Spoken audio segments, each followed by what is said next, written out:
Hey everybody, this is the Marriage Ranger. I want to welcome you back to my channel. Today we're going to discuss preserving the sanctity of marriage long before the marriage even begins, because as you probably know, marriage is something very sacred and special. The original design of marriage was one man and one woman for life. Marriage is holy, and so is sex, because sex is at the heart of marriage. It's supposed to deeply knit two people together in love, physically, spiritually, psychologically, and even emotionally. When sex takes place before marriage with other partners, it taints the beauty of this attachment. That doesn't mean there can't be acceptance of one another and joy in the marriage relationship afterwards, but the innocence that creates purposeful attachment and a trusting bond has been soiled when there is premarital sex. And this happens because of a number of reasons that we're going to get into today. So please stay with us as we discuss this very important topic.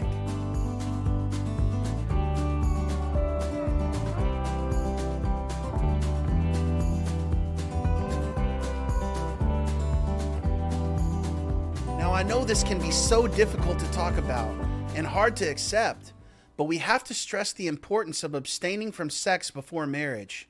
This is the only approach which God agrees with, because it's according to God's perfect design for humanity. Now, there are so many passages that we could mention and look at today, but I want us to consider one passage right now that lays it out with clarity and bluntness, and that's Hebrews chapter 13, verse 4. It says, "Marriage is honorable among all, and the bed undefiled, but fornicators and adulterers God will judge."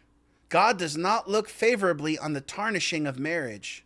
But there are some other reasons for us to consider why sex before marriage damages us in serious and irreparable ways. Many people just don't understand the consequences of what they're doing by having sex before marriage. They don't realize how destructive it can be. We know that virginity and purity don't matter to this world. In fact, the opposite is true. Sexual promiscuity and loose morals are what are valued by this world. This is why many teens and young people are intentionally losing their virginity so that they can say that they aren't virgins anymore. They think that they will find validation and acceptance and love by surrendering their bodies to someone who doesn't really care about them. Our Western society is presenting this as more appealing, but it's actually based on a lie. You won't feel valued, and you won't increase your self-esteem this way.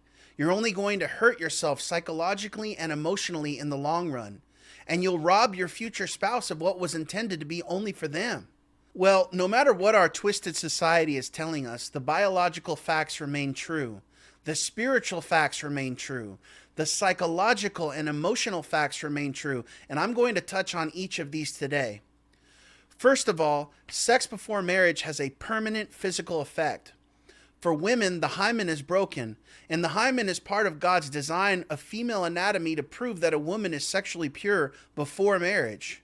When she has sex for the first time, she is medically changed in an intimate way, and it reveals that her virginity is gone. In the old days, this was a very important indicator to men that she was indeed a virtuous woman. Guys would say, "No hymen, no diamond." And today, it may not matter to most people, but this biological fact still shows us the permanent effects of living an unwholesome lifestyle before marriage. Women, you are never the same after you surrender your virginity to a man. Of course, for men, this isn't the same because there is no physical change for a man. But the breaking of the hymen is only the beginning of the consequences of having sex before marriage. Spiritually speaking, you are a fornicator in God's eyes. You are impure, and the Bible says that you've sinned against your own body and waged war against your soul. We see this in 1 Corinthians 6, verse 18, and 1 Peter 2, verse 11. Furthermore, you men have snatched away innocence and purity from a woman who will probably one day belong to another man. You have exploited her and tainted a sacred union in advance, even if it was consenting and both of you were eager to do it. Facts are facts, men. Her future husband is being robbed of what you are enjoying with her right now. You could argue that he's probably going to know about this in advance. He's probably going to be aware that she's not a virgin when he proposes to her, and he'll still make the choice to marry her. But you have still sinned against God, and you've sinned against him by taking her virginity. There's just no way around it, and there will be consequences, spiritually speaking, for doing this. Now, this is an uncomfortable truth, but I have to warn you about this. You are fooling yourself if you think that God will have nothing to say on the day of judgment about what you've done. True, it is an adultery if she isn't married yet, but it is fornication, and that does make a difference. Next, there are psychological consequences to having sex before marriage, both for men and for women. Mentally, when you have sex, you are imprinting your mind with sexual data that you will one day compare to your future spouse after you marry him or her. You'll be thinking, my ex did this or that in bed, and it's different now. This is the reality because every human being is sexually unique. We all want different things. We all behave differently when it comes to sex. Our sexual organs look different and are shaped differently. And you may be thinking, why does it matter? We all make new experiences in life. Let me tell you, it matters because sexual intimacy is the highest form of physical connection between two human beings that there is. Sex was created by God to form a distinctive physical and mental bond between two people for the rest of their lives. If a woman slept with multiple guys before marriage, her mind is always able to go back and contrast and compare the bonding experience that she's having now with the experiences of the past. She's able to think about the differences in performance, the looks, the sounds, and all the erotic behavior of the man that she was with before. There's no need to get too graphic, but her happiness and contentment with her future husband is in jeopardy from an abundance of previous experiences that she's had. On the other hand, if she's a virgin when she says, I do, she has no one to compare him with. The same can be said about the husband. He's just as capable of comparing his wife to previous sexual encounters from his past. Now, I'm not saying it's impossible to learn contentment and find joy in having sex with your husband or wife, even after being with a lot of partners in the past. All I'm saying is that you can't just erase your experiences like they never happened before. The more sex partners you have had, the less likely you are at achieving contentment and the perfect bond in your marriage. Now, I want to tell you about a study that was done at a carnival or fair some years ago. They gave everyone one kind of t-shirt, and they asked people from the study if they were satisfied with the free t-shirt, and they all were. Then they gave another group of people one style of t-shirt and offered them a second t-shirt style as an alternative. And most of the people kept the shirt that they were given and were happy with it. Very few of them had any bad feelings about the first t-shirt, though some of them did. And then they brought a third group into the study and gave them the one free t-shirt. Then they presented a whole bunch of t-shirts with all different designs and colors and pictures on them, and most of the people who were given the one free t-shirt became unhappy with that shirt. Why? Because they were not satisfied anymore due to the change in their psychological condition. Sex is so intimate and so unique that when you tamper with it before marriage, it robs you of contentment and satisfaction with what you have during the marriage. No matter how attractive and sexually skilled your spouse may be, there's always the possibility lingering in your mind about what had been in the past and what could be now if things hadn't changed. Someone could argue, well, there is adult content out there on the internet that could have been viewed, or her girlfriends could be sharing information with her about their sexual experiences with their partners. Wouldn't these experiences raise sexual expectations and change her thinking as well? Sure, but it's not the same thing as having sex, not even close. Internet images are not that personal and intimate. Gossip and rumors are not that personal and intimate. Having sex is, however, the most intimate act you can do with someone. Statistically, people who have had sex with multiple partners before marriage are more likely to divorce than people who are virgins at marriage. It's also a statistical fact that people who have had sex with other partners before marriage are far more likely to be unfaithful during the marriage. All the evidence bears this out. Last but not least, I want to mention the emotional implications of sex before marriage. Sex isn't just a carnal act. It was designed by God to bind two people together intimately for the entirety of their lives.